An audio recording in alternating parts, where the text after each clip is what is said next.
Kembali lagi bersama kami di Metro Siang. Pemirsa, proses hukum terhadap penganiaya David masih terus berlangsung. Kemarin, tersangka Mario Dandi dan Shane Lucas menjalani pemeriksaan autopsi psikologis. Tak hanya itu, kemarin sosok APA yang merupakan mantan kekasih Mario juga datang ke Polda Metro Jaya. Informasi selengkapnya kita terhubung dengan jurnalis MJN Valeri Budianto langsung dari Polda Metro Jaya. Valeri, bagaimana berlangsungnya proses otopsi psikologis terhadap Mario dan Shane? Apakah sudah ada hasil pemeriksaan?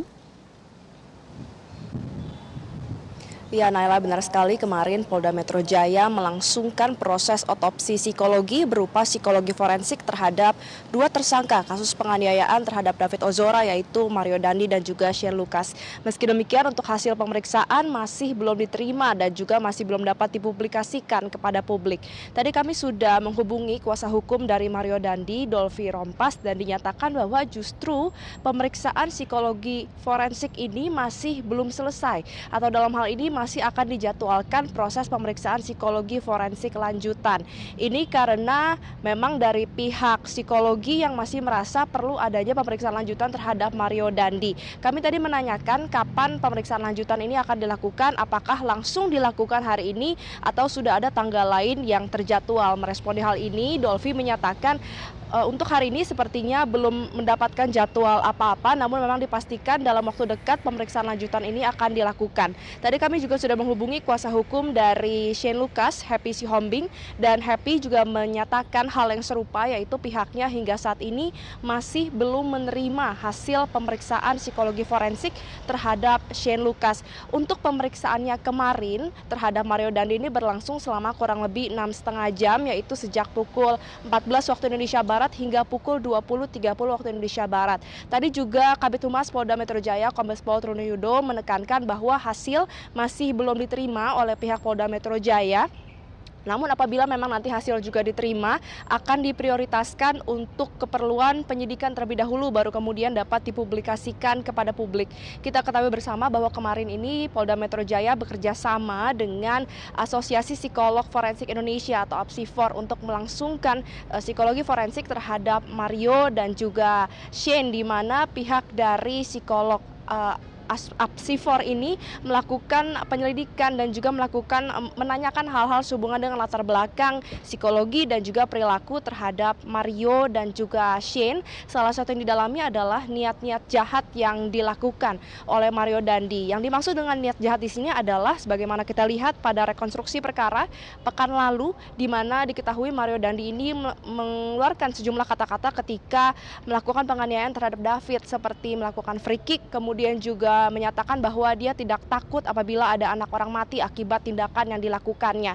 Nah, nanti dari hasil pemeriksaan psikologi forensik ini akan diteliti dan juga dianalisis, kemudian juga dihubungkan dengan tindak pidana yang dilakukan oleh Mario dan juga Shane. Diharapkan melalui seluruh rangkaian proses pemeriksaan ini dapat mengetahui bagaimana kepribadian dan juga perilaku dari Mario dan juga Shane. Dan kita akan sama-sama nantikan, Naila, bagaimana proses pemeriksaan lanjutan, kapan akan dilangsungkan, dan juga apa hasil dari pemeriksaan psikologi forensik tersebut. Naila. Valeri, kemudian terkait kehadiran sosok APA di Polda Metro Jaya, apa alasan kehadiran yang bersangkutan?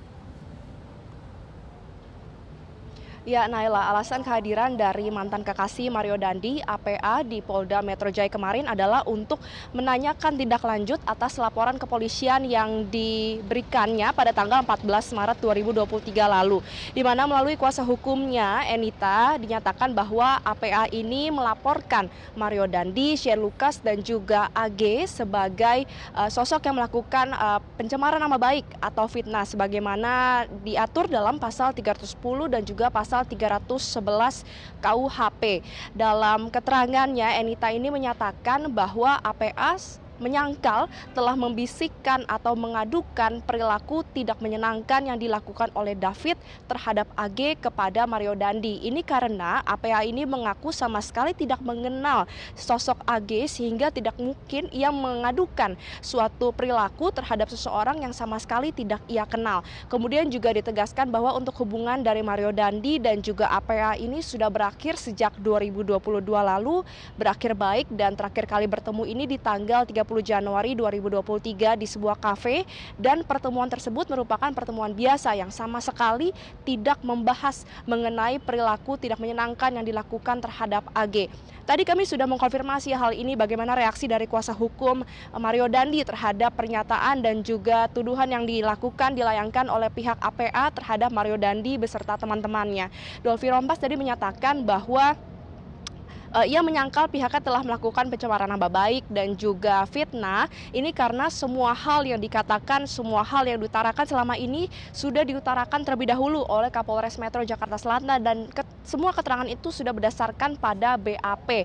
Kemudian juga ditegaskan bahwa benar APA ini mengadukan dan juga membisikkan bahwa David ini telah melakukan penganiayaan, perbuatan tidak menyenangkan maksud kami terhadap AG yang merupakan kekasih Mario Dandi saat ini. Kemudian juga ditegaskan bahwa dalam pertemuan di tanggal 30 Januari 2023 lalu tidak hanya melakukan pertemuan biasa, melainkan usai melakukan pertemuan, Mario Dandi ini bahkan mengantarkan APA ke kosan atau tempat tinggal dari APA, sehingga memang pihak dari Mario Dandi, Dolfi Rompas ini meminta agar kembali melakukan konfirmasi kepada pihak kepolisian untuk memastikan bahwa memang seluruh keterangan yang diutarakan selama ini sudah ada di BAP dan bukan merupakan suatu yang mengada-ngada, bukan merupakan suatu pencemaran nama baik maupun fitnah. Sementara demikian Naila yang bisa saya sampaikan dari Polda Metro Jaya, kembali ke Anda di studio. Valeri Budianto melaporkan dari Polda Metro Jaya.